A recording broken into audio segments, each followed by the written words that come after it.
আমি বাংলাদেশ জাতীয়তাবাদী দল বিএনপির সিনিয়র যুগ্ম আমার নাম আমি তারেকের রাজনৈতিক দল আমজনতার দল ঘুমের মুখে লাগে নির্বাচন কমিশনে ঘুমের মুখে লাগে জন্য তারা ইতিমধ্যে আবেদন করেছিল, সেই আবেদনটা গ্রাহ্য করা হয়নি। আমি দেখেছি আরোগ্যহীন কিছু সংগঠন আমার কাছে মনে হয়েছে তারাও নিবন্ধিত হয়েছে, তারেকেরটা দেওয়া হলো না কেন আমি এটা বুঝতে পারলাম না।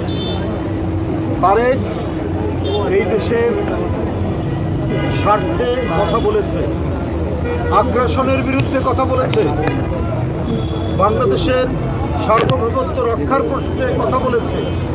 সে একটি রাজনৈতিক দল গঠন করেছে তার বৈধতার জন্য, নির্বাচন কমিশনে সে আবেদন করেছে।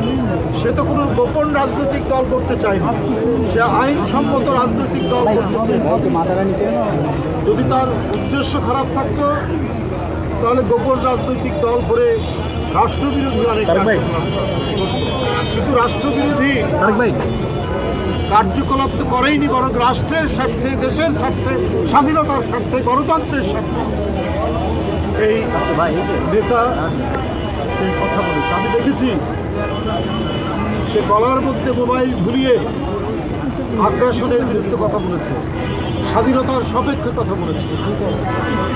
এই দেশকে যারা আমাদের অর্থনৈতিকভাবে, রাজনৈতিকভাবে, সাংস্কৃতিকভাবে আধিপত্য বিস্তার করতে চায়, সে আধিপত্যবাদের বিরুদ্ধে কথা বলেছে। আজকে তার নিবন্ধন দেওয়া হচ্ছে না, তাহলে আপনারা কাদের নিবন্ধন? আমি জানি না, কাউকে আমি ছোট করতে চাই না, কিন্তু তার যে চিন্তা এবং রাজনৈতিক তার যে সংগ্রাম এবং কর্মসূচি, সেই অনুযায়ী সে যে রাজনৈতিক দল গঠন করেছে, সেই রাজনৈতিক দলের নিবন্ধন অবশ্যই সে প্রাপ্য। এবং এই ন্যায়সঙ্গত কারণে যে অবস্থান ধর্মঘট অনশন করছে, তার এই অনশনটা 50 ঘন্টার যে অনশন করছে, এই অনশন কর্মসূচির প্রতি আমি বাংলাদেশ জাতীয়তাবাদী দল বিএনপির পক্ষ থেকে পূর্ণ সংহতি জ্ঞাপন করি। ধন্যবাদ।